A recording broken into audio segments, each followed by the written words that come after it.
Hello, this painting tutorial will show you how to paint a fall birch tree from a different perspective.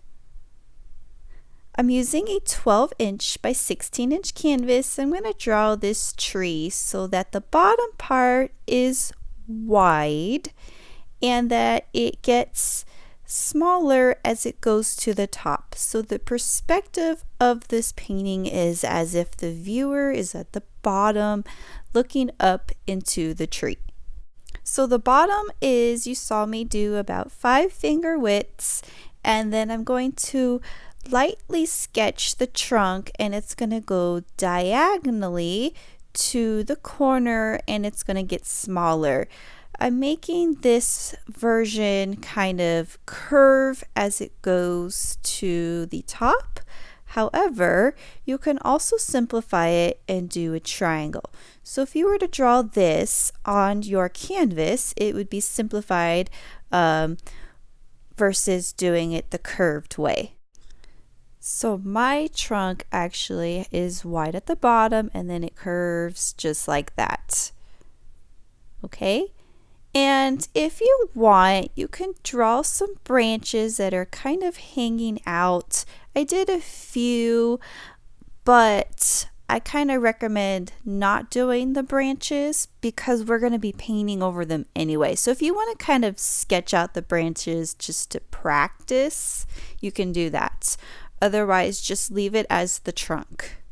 And I'm going to make this a little bit darker so that you can see the trunk. Okay, we're going to go ahead and start painting the background, and on my palette I have cerulean blue and titanium white, about equal amounts of those colors, and I'm using the 3/4 inch flat brush. I'm going to double load my brush in both of the colors, and that means I'm adding both the colors to my brush, and I'm going to flip-flop my brush, but making my strokes going vertical and horizontal. And when you flip-flop the brush with both those colors on the brush, you get an uneven amount of the blue and the white, and they blend together on the canvas. And the reason why we're doing this is because this is part of the blue kind of underpainting, the kind of, we see a little bit of sky showing through from the perspective. And I only did it up halfway because when I was designing this painting, my mind was thinking, well, the leaves are pretty dense on the top, so we wouldn't see much of the blue showing through, but the leaves on the bottom weren't as dense, so we would see the blue showing through. So that's why I did it that way. If you want to go all the way to the top, you can. I only went halfway, and this is speeding up, and it's basically just me flip-flopping the brush, filling it in to create this blue, and it's pretty, I'm not blending it into one solid color, I'm just kind of leaving it like this unblended. Okay, and press pause if you need to, but I'm going to move on to the next step, and I'm going to use the color Cad Yellow and Cad Orange, and I'm going to use my number 12 bright brush. So I'm going to do the same thing. I'm going to double load this brush in the orange and the yellow. Actually, I just did the orange starting out, and I'm sorry, that's not orange, it's Cad Red Medium. It looks orange on my screen, it's actually Cad Red Medium, and I'm doing the same thing. So I'm flip-flopping, but I don't need it to be like horizontal and vertical. I'm just making them go in all kinds of directions because they're leaves.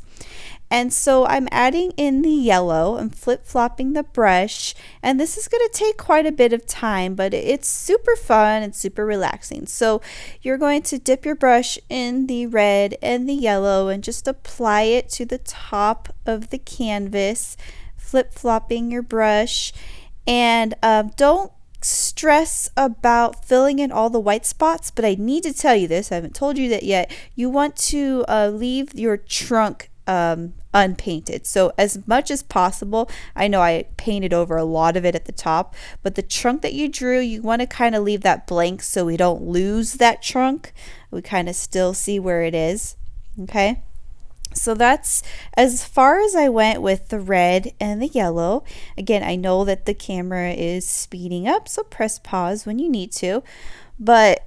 And it takes quite a bit of time to fill it all up.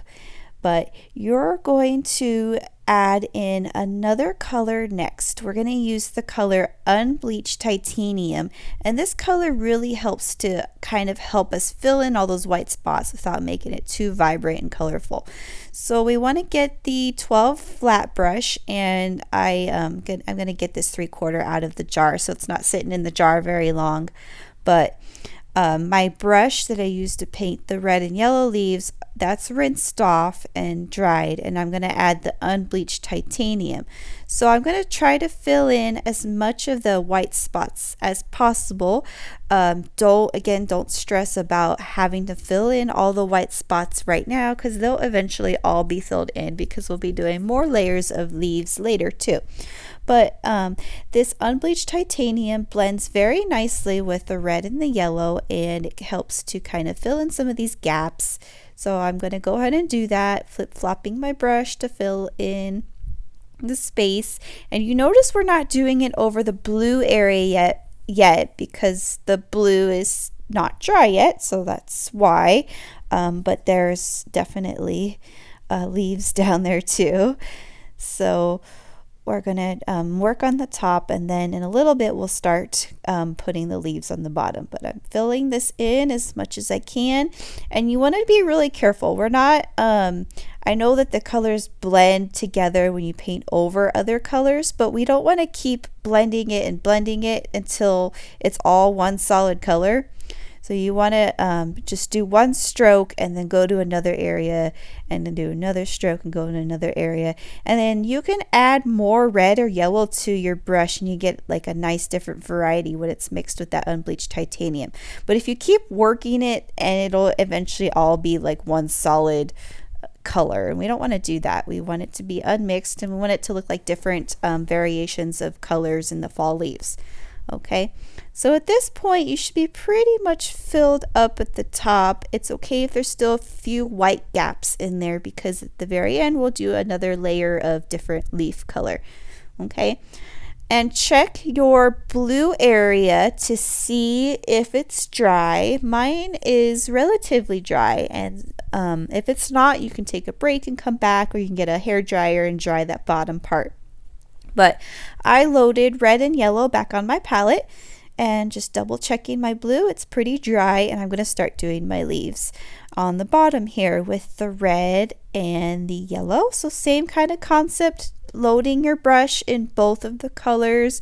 You don't really have to think too hard about why you're grabbing the yellow or why you're grabbing the red. You're just grabbing the color and kind of zenning out to painting these leaves, because it does take quite a bit of time to fill it all up. But we don't want to fill up all this and lose the blue. We still want to see a lot of the blue showing through. And you can add more Unbleached Titanium in there too if you like. And for a while we're going to see this line that sort of divides where that blue is and where the dense part of the tree at the top is. So at the very end we kind of disguise that a little bit more. But if you want, you could always go back and add a little bit of blue up into the top area if you want some of that blue to show through in the top area. So you can wait till that dries and then get the Cerulean blue and titanium white and do a few strokes up in there. I did that with this painting, and I did it with a different version that I didn't record. I did some blue up there, so it made it look like there's blue up in the sky anyway. So keep going until it's relatively full, but we still see a lot of that blue showing through, and I'm just kind of adding a few more strokes here and there until I think that it's good. But when you're done with this step, you definitely need to wait for everything to dry, okay? So get a hair dryer and dry it, or take like a 2-hour break, depending on how fast your painting seems to be drying. Come back, because we're going to do the white tree trunk, and it needs to be dry so that this white from the tree trunk does not mix in with any red or yellow or any or blue. Okay, so I'm going to use my 3/4 inch flat brush. It's the big brush that we started out with when we did the blue, and just titanium white. And I'm going to fill in this tree trunk that I drew. So now we get to really define this tree trunk. We drew it lightly with a pencil at first, but now we're really going to fill it in. And I'm going to use the side of my brush to kind of outline where I want this tree to go. And then at the top where I covered up a lot of it, I just had to kind of redraw it again with my paintbrush. But keep in mind that the trunk is very wide at the bottom, and it gets thinner as it goes up because it's from kind of an askewed perspective. Okay, and then it goes at an it goes diagonally on the upper left part of the canvas, and it kind of goes to a point where it sort of disappears up into the sky. And then fill it all in. And there are some areas where it actually caught on to some red, because some of those strokes that we applied are relatively thick, so they may take longer to dry. And if you catch on, if you drag a little red into your white, that's okay. Just let it dry and then go back and paint another coat of white over it. So don't freak out if all of a sudden your white is turning, or your tree trunk's turning into like a light orange color. Just you'll need to let it dry a little bit longer. All right, and just get it pretty solid white. Fill it in as solid as possible. So we don't want to see any of the colors showing through the branch. It's not a branch that you can see, or it's not you can't see through the trunk. It's really solid. Okay, and then so when you get your tree trunk all painted in, we're going to do the branches next.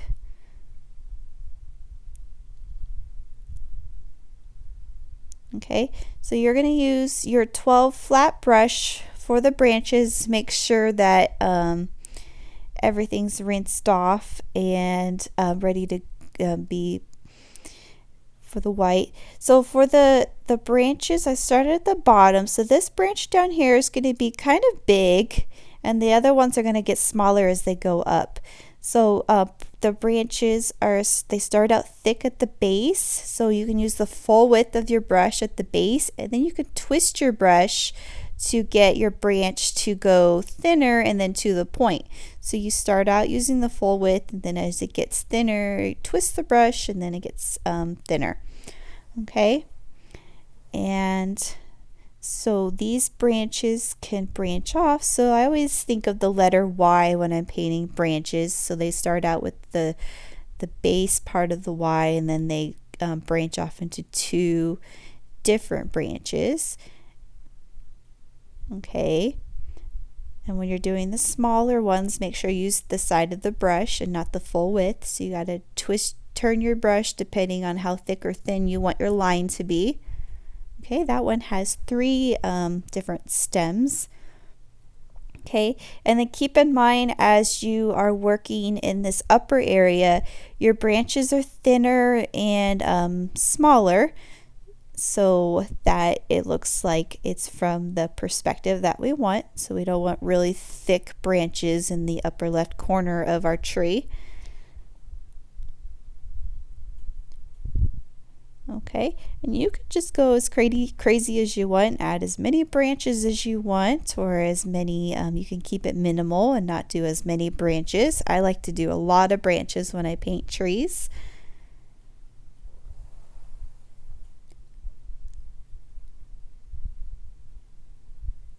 Okay, and I'm just going to go in and get this branch down here to get a second coat and make it just a little bit thicker, because we know that it's closer to wherever the viewer is standing from the bottom of the tree.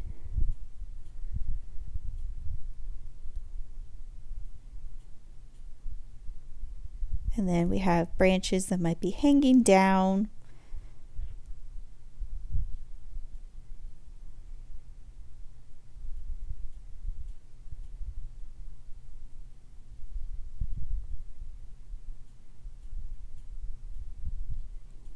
and then make sure that you have at least a second coat of the white on there, just because it's got to be very solid and very opaque. We don't want to see any of the red and yellow showing through.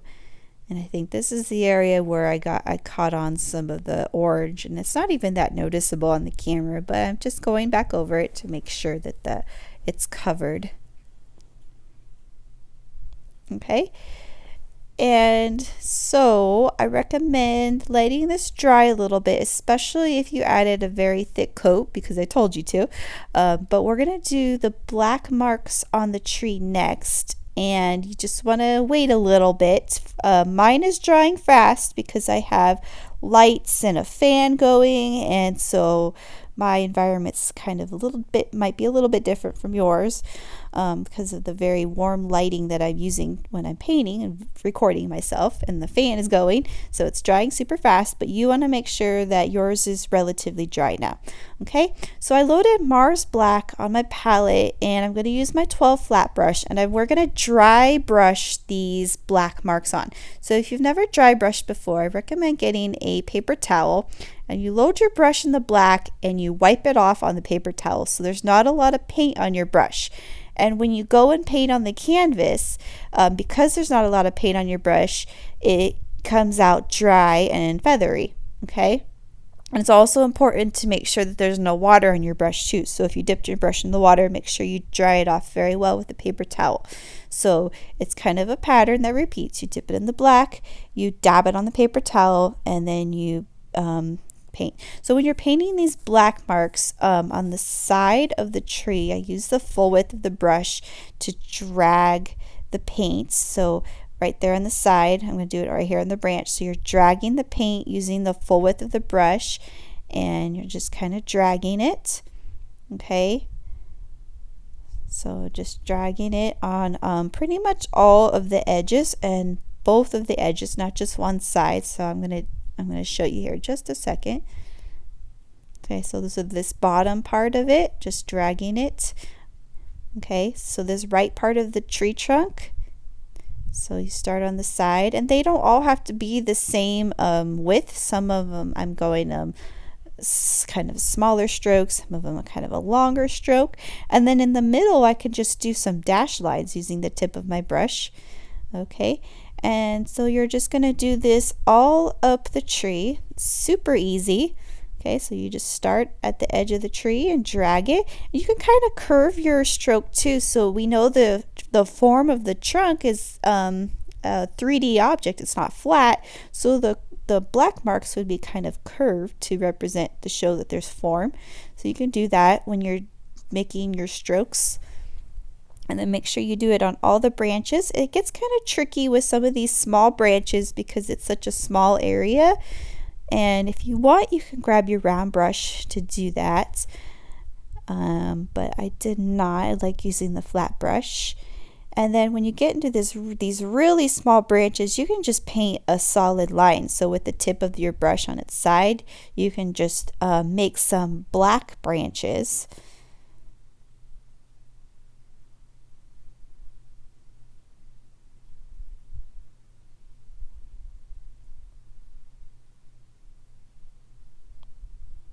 Okay, so this step does take a little bit of time and concentration, but it's super easy, and it makes your tree look very like a real birch tree. Such an easy little technique, and you're just working your way up. And perhaps since we're in this area, our marks might be a little bit smaller because we have a smaller area to paint in, but also that it's further away from the viewer. And so see how those branches, the thin ones, are just a thin line. It kind of it makes the branches look like they have maybe shadows or some kind of depth, or maybe just they're black marks on the branches as well. And then you can add more branches if you want with if you like the look of the black line with the branches, you can go in and add some even smaller branches that are branching off of some of the other branches. And so I'm painted the base of these branches. So I just did a black line to kind of define the base. It makes it look like that branch is attached to the tree, or popping out of the tree or something. So it gives it a little bit more depth. And then we can get our round brush here, and we can get even more creative and paint some like little knots on the tree. And after I did this, I thought, oh, you can do initials on the tree. That would look super cute if you did like a heart with initials. So that would be a really fun thing. But I just did the cat eye thing. So you do a little cat eye shape, and then you do kind of the lines that kind of contour around it, and then it creates the look of the knots in the tree. And then it just did a few more marks here and there. You don't want to go crazy, because if you keep doing more marks, you're going to lose a lot of that white. Okay, so we are pretty much almost finished with the tree part, and I'm going to go up here, and I'm just feeling like there should be one more branch up here, so that's what I did. And I just did the white base, and then I went back in with the black.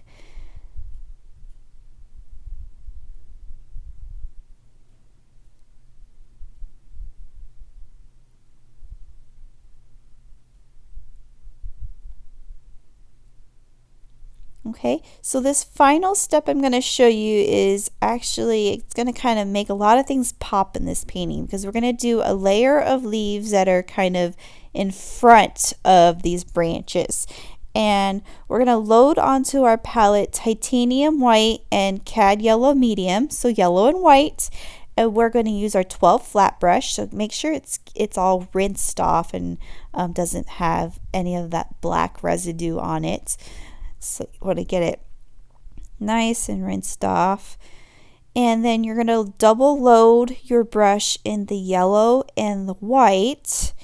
And this is going to create a very bright yellow. And it's going to look very pretty. So let me make sure all that black is off. So yellow and white, double load it about equal amounts and flip-flop it, so it creates a very bright yellow. And you're going to do it in clusters, and you're going to make it look like maybe these bright yellow leaves belong to this tree. And you're going to do it pretty much in clusters around the branches, like the tips of all the branches that you did. And because it's a nice bright yellow, I did a lot of clusters, as I loved the look of the bright yellow. It just made everything kind of pop. And do it at the bottom too. So this helps kind of disguise. You see that line that's still there from where the blue is and where the blue is not. But this really kind of disguises that. And then, like I said, you can always go in there and you could add blue and white in the upper part to make it look like there's some sky showing through. I did not do that for this painting, but you can do that if you like. So if there's too much of a noticeable difference with all the blue at the bottom, and all of a sudden there's no more blue at the top. Okay, so I'm going to flip-flop it everywhere pretty much, and at the bottom too, and it really brightens it up. And just don't go too crazy, don't cover everything that you already did, but it adds a nice layer.